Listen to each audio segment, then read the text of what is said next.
What do you all need to know? The Nine of Swords. So the first card that we get in here is Nine of Swords. Yeah, definitely need to stop and slow down for a second and really think about what's actually really bugging you. And I think a lot of you guys already know, but the problem is that a lot of the times when we have a base worry, that base worry can, manifest itself in our brain and create a beautiful problem tree. Okay, so we already have the tree growing, right? The problem is to like arisen from the grass, arisen from the ground, and then another idea of what could spawn from this problem not being fixed creates a branch, and then another branch of that another problem. It could be a totally different scenario, and it just branches off it to become this flourishing, beautiful tree of disaster. Now, the thing is that we don't want to get to this point, because I think the Nine of Swords would indicate here that you guys are under a lot of stress. You guys are not sleeping very well because that stress is keeping you up at night, and you haven't taken the time out to, to step back and rest and think things through.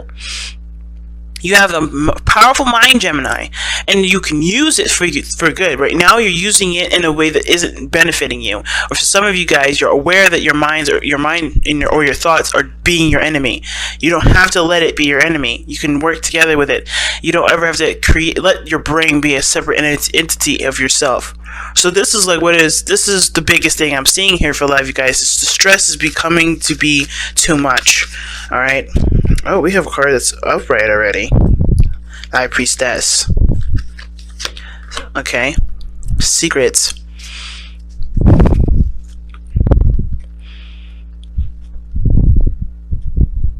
Something tells me that you guys already know the answer to what will fix your problem here with the Nine of Swords. And it may have to do with being patient and not actually doing anything, which is the hardest part. That's what stresses you out. There's actually no action that's needed to be taken. And because there is nothing to do, it makes you worry. Because you're not in a situation or in a position to actually move or to do something that would cause some things. What's stressing Gemini out? Can we get something to understand what's stressing Gemini out? What is stressing Gemini out completely? What is stressing Gemini out? The King of Wands. Well, very blatantly, the King of Wands is stressing you out. You have the Aries, Leo, Sagittarius card, or mainly Leo. Somebody that's very proud. Somebody that's very, confident in themselves, very passionate. This person is stressing you out.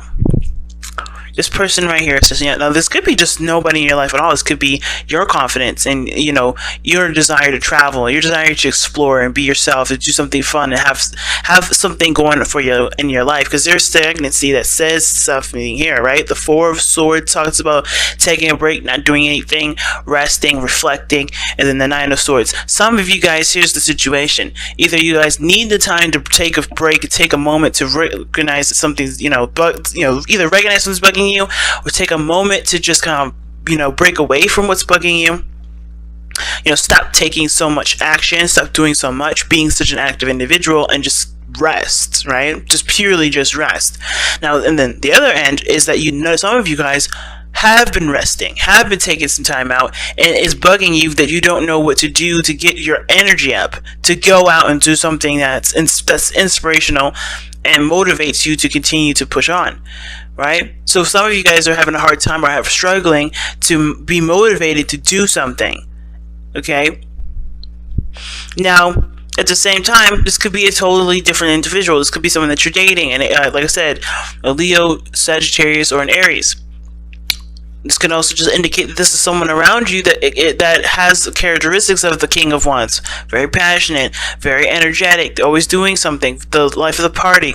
They're full of energy. They can be very aggressive, and they can also be, very demanding. They may want their freedom, but the thing is, it's like this person is very self-absorbed, right? So, there may be some issues with this individual in regards to how they perceive themselves and how they perceive you, how they are considerate in the relationship or not. Now, the King of Wands is never inconsiderate to the people around him. He knows how to take care of himself and make sure his needs are there first, while not necessarily compromising or doing something terrible to someone else. He's not a horrible king. He's just very focused on the self, but he doesn't focus on the self that would inconvenience anybody, that would that would show unkindness to anyone else's and anyone else's experience. He doesn't want to affect other people's experiences directly. It's not that he wants to just destroy your life or do something in your life. If he wants to spend time with you, that's great. He knows that it'll affect your experience, but none in which there's malice behind. But let's go ahead and take a look as to why the King of Wands is exactly causing you this much stress. One more card for it. The King of Swords. Damn. You got the King of Swords and the King of Wands in this reading. So King of Swords, the King of Wands. The reason why the King of Wands is giving you a headache is because of the King of Swords. Now, the King of Swords could be you too, Gemini. It could be you, or Aquarius, or a Libra. But the thing is that maybe this person has gotten cold. This person is not active anymore. This person is not taking action. Maybe this person has kind of resided a little bit to kind of become very defensive and very argumentative and very aggressive. I already said aggressive twice. It could be that this person is not really making a lot of sense. Okay? Because I think how this works is that this person may have a lot of energy, a lot of fire, a lot of passion, but they don't really commute. It doesn't really make sense to the King of Swords here. Okay? Some of you guys, especially those of you that are in the same-sex relationships here, this is going to indicate here that you guys are having a dynamic of logic and an emotion, right? Logic and just being. Someone's thinking too far ahead, someone's thinking too much, while the other one is not thinking enough. Right? The King of Wands would not be thinking. He's just like, okay, this is what I want, I'm going to go for it. This is what I believe in, I'm going to walk in my truth. Not just talk about it and discuss it and hash it out, and he's going to walk the talk. The King of Wands walks the talk. The King of Swords, he walks the talk too, in a sense, but he'll always have that debate. He'll always communicate. He'll always think it through. But the thing is, the King of Swords is also very stubborn. He already knows his truth. He already knows what he wants. He already knows what he's going for. And I feel like the King of Wands and the King of Swords can powwow together pretty well. But when it comes to rational understanding, these two are starkly different. So, definitely a fire sign and an air sign energy, or just like the comprehending one another's understanding of things. Somebody doesn't make sense in this situation, or somebody is seeming like they don't make a lot of sense, but they're truly just following their heart. They're going by what feels right versus what is right. What feels right to them versus what is legitimately right. What moral code is up. Okay. Why is this? What is this? What is this? How is this affecting the love life specifically?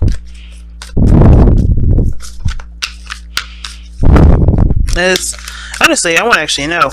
What are the disagreements between the King of Wands and the King of Swords? What is the disagreement between the King of Wands and the King of Swords? I don't know why I think disagreement, but I feel like it's disagreement here. Because if there was no conflict, then you wouldn't be stressed. So, what is the disagreement? What is the conflict between the King of Wands and the King of Swords? What is the conflict between the King of Wands and the King of Swords? What's the conflict? Oh wow, committing to love. The Ace of Cups. And the Hierophant. Wow. Commitment to love. Commitment to emotional growth. Commitment to spiritual growth. Or a change in the way someone achieves emotional growth. It's interesting because I did a reading for a client, and the person was a Gemini, and they were in a same-sex relationship as well. But the problem that person was having was that they had been in a relationship prior that was very difficult for them to see any sort of potential, relationship with someone else if it wasn't already established to be stable, committed, and so forth. If some of you guys are having an issue coming outside of your comfort zone and dating somebody new, it's this person may be coming in, this key ones may be coming in to show you that the situation is not about rational thinking. It's about going for what you feel is right. And a lot of times you're not going to have a certain situation just play out in the way you want it to. And it's not necessarily about what you want. It's more of like, is it possible? And a lot of times, especially with the individual I was reading for, it wasn't possible for that person to expect a committed relationship from the person the second they start dating. That was unrealistic. So the situation here is showing me is like some of you guys may be aware that what you guys have to do to have a beautiful relationship with somebody is to be yourself and to let time pass and let time just be, to grow that relationship. Real roots to put down in the relationship instead of just saying, okay, I'm not going to be with you unless you're really looking for a serious relationship. You don't know what you want from this person until you know who this person is. You got to give this person a chance. Believe it or not, like wands, fire and air energy go along very well together, but you won't know how well it goes together until you spend the time to figure that out, which is why the Hierophant and the Ace of Cups is here. This is a growing process. This is about connecting with your emotions. I think for some of you guys, you've been detached from your emotions for a long time because it's been very painful to deal with or to remember or to even have anything to do with love because of your past experience. But this person looks like they're going to be bringing in new energy, bringing in new life, and this person brings out a side of you that you can be happy with. But I think this also puts you in a position of being even more defensive because it's putting yourself at risk, right? It's a chance game. It's not necessarily there's no guarantee that this is going to end in a way that you guys live happily ever after, but it doesn't mean it can't. Just because there isn't a sign of it now. It takes growth, it takes time, it takes patience for it to grow out. And I see this in this relationship, I see this reading. You have to be yourself. You have to look and see who you are through this person, and you have to understand and see who this person is for you in this relationship before you can decide, is this the path that I want to go down? Is this person someone I want to live with for the rest of my life? Is this someone I want to marry? Is this someone I want to have kids with? Is this someone I want to live the rest of my life with? Period. And that is going to take time, and that's why I think this is why you have to kind of be patient here. I think this is why, either taking a step back to just slow down and relax, or to just go out and do it, take a chance, take a leap of faith, and, just see how it goes. It's better than just not doing it at all, and better than, just kind of cutting your losses, So, what is the overall outcome for Gemini? Damn, Judgment. That's the second opportunity. But Judgment with the Eight of Wands. You guys are getting 2 cards for everything that's being explained today. Underneath that is the Two of Pentacles. You have to make a decision about what it is that you want, what is of value to you. And I understand that there is this desire to settle down and just, you don't want to take anybody that's not going to truly settle with you, or, that's truly going to look for long-term commitments. You shouldn't be looking for it either. Not saying that, not to go after what you want, but like, you shouldn't expect everyone that you date to be as quick to get married and settle down as you are. And who's to say that this person is definitely for you if you don't take the time to get to know them?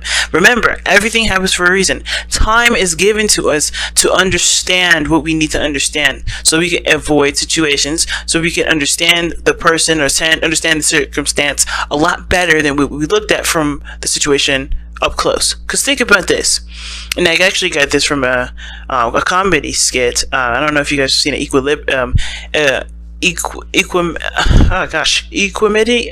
I think it is. I can't remember. It's one of Dave Chappelle's newer stand-ups, and he was talking about in the very end how the situation when something first happens, we're all close up to the elephant, right? The elephant's skin, right? You can't see that this is that skin is actually to an elephant. You just know that that's gray and it's scaly or it's wrinkly and it looks weird, right? But it takes time for the situation to back itself out so you can see the whole picture, right? This is the same situation. You don't know everything when you first start out, and it's hard to kind of accept that because it's also requiring you to just trust the situation and see how it goes from there. But this is one of those situations where you just have to see the situation is way too close up to your face right now to identify if it's an elephant or if it's a rhino, right? You don't know, because they have the same kind of skin, right? But you don't know what kind of situation this is until time is given to it for you to be able to step back and see the whole picture, see everything from what it is, and see how it plays out in your world. So give it the patience that it needs, because what this last two is showing you is that this is judgment in the Eight of Wands. There's some sort of opportunity that comes up that requires communication. It requires the flow of progress, right? And I feel like it's not necessarily just communication, but it's also about moving forward. It's about taking the steps ahead and going for it. Not to completely just, just completely just cut something off, but giving it the opportunity that it's going to need, or giving it the time it needs to understand it, and go for it, and then change your mind later if it need be. Because you always can change your mind. But it may be hard to change your mind, but it's definitely an option. Your back is never ever up against the wall, fam. Okay, so let's take a look at what oracle cards you have.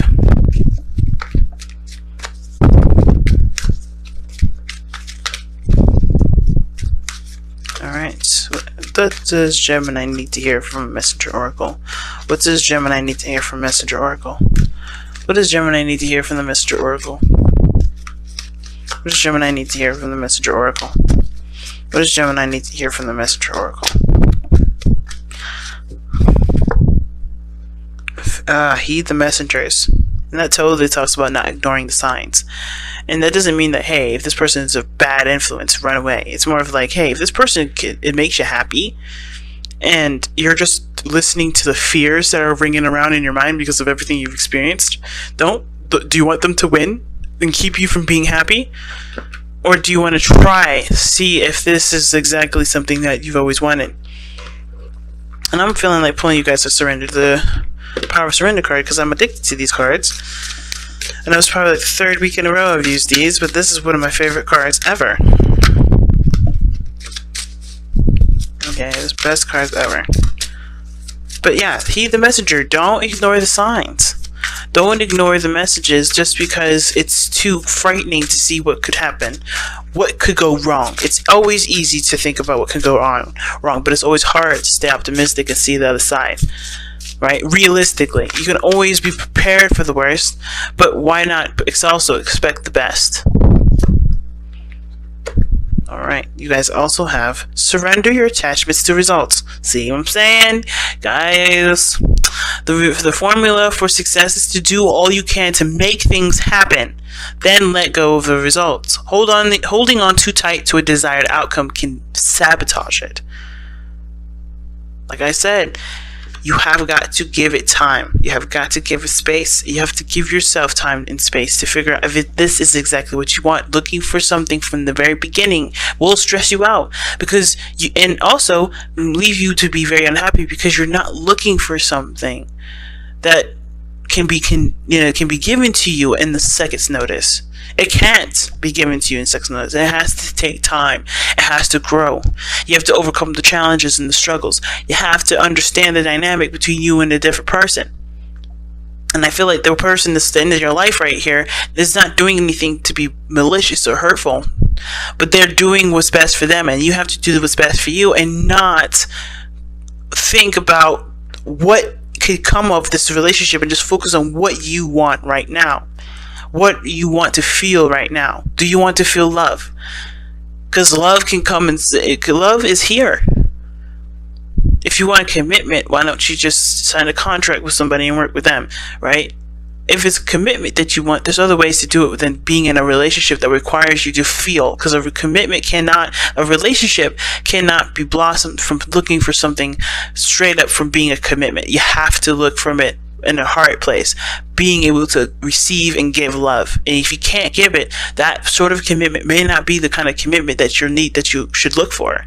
because that one is requiring you to be emotionally open and to focus solely on love and not with the destination, because love doesn't take you places.